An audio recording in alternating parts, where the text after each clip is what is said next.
Your report, in which you found Ms. Verscheren guilty of breaking the law by violating the Conflict of Interest Act, merely scratches the surface of corruption and conflict at the Green Slush Fund.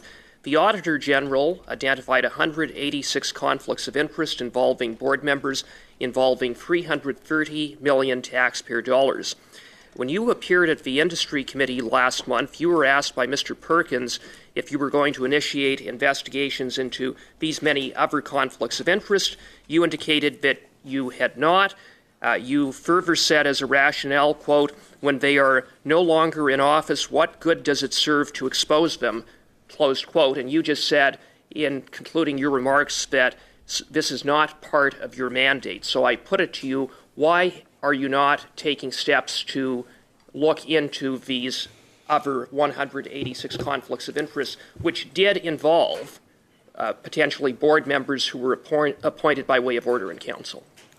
Well, first of all, none of the order in council appointees is there any longer, was in place at the time I made my final report. Secondly, as you know, my remit is basically conflict of interest, and all I can do is expose it. I cannot penalize people. I cannot ask for repayment of funds or anything like that. The allegations in the office of the Auditor General's report are indeed shocking and very numerous, etc. But they really do not concern what I am in charge with, which is to expose conflicts of interest. Well, Mr. Von Finkensee, I appreciate that, and you are right. Your mandate is to expose conflicts of interest.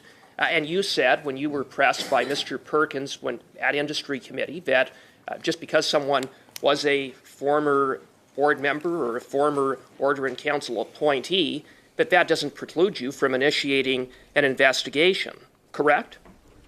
And so, while it is true that these are now former board members, when you talk about exposing, I would submit that that's all the more reason why I would think it would be appropriate for you to make queries about these 186 conflicts of interest, which you just said were shocking in terms of what was revealed in the Auditor General's report. I mean, to that end, what about accountability? What about transparency? What about shining a light on wrongdoing on the part of former board members? Again, $330 million taxpayer dollars.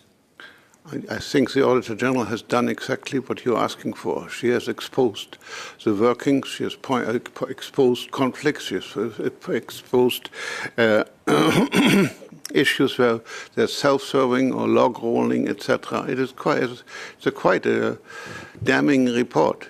But if I now exercise my discretion, which it is, to launch an investigation against one of these people, for instance. Well, sir, what could I do? Well, sir, maybe I'll ask you this.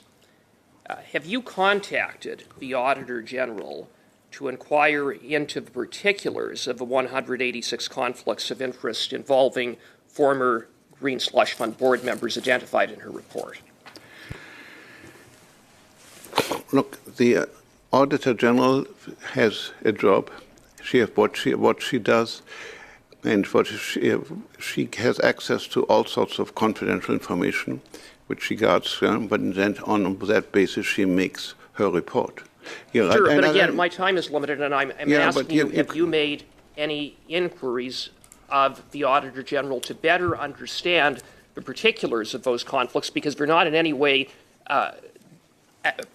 they're discussed in the Auditor General's report in broad terms, but not every conflict of interest is equal.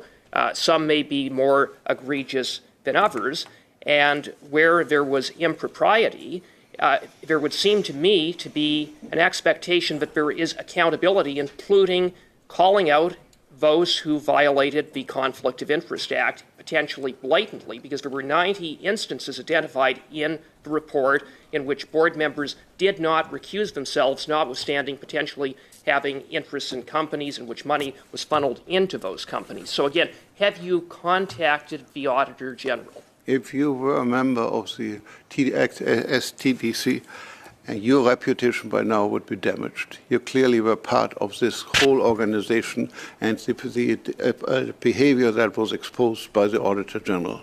My report. So the answer, sir, No, with okay, respect, the answer is no. If you let me finish my opinion, if you let me finish one sentence, I'll gladly answer, but I cannot answer you if you keep interrupting me. You asked me, and I'm pointing out the damage is done through the Auditor General. Now, you want to have an answer specifically as to what we contacted the Auditor General about. My colleague Michael will answer you. Well, the simple answer is no, we don't communicate with other agents of Parliament to discuss operational matters. Well, let me just say, with the greatest of respect, Mr. von Finkenstein, and I do have respect for you and the office that you hold, but I find it surprising and disappointing that you would simply say it's not within my purview. I have no interest in looking at this further to identify or get to the bottom of any of these further additional 186 conflicts of interest involving 330 million taxpayer dollars. It seems to me that 186 conflicts of interest involving that amount of money should have the full attention of the Conflict of Interest and Ethics Commission. Thank you, Mr. Cooper. Mr. von Finkenstein, if you have a response to that, I'll certainly allow it. Well, a conflict of interest doesn't necessarily mean a conflict of interest under the Act, first of all. You'd have to go through each one of those to see. Secondly, as I pointed out, it's my discretion to launch an investigation or not. I launch it if I think it has an effect and is needed. In this case, I'm of the view that the Auditor General has made a very lengthy report. It exposed all sorts of malfeasance by the corporations, its operations, etc.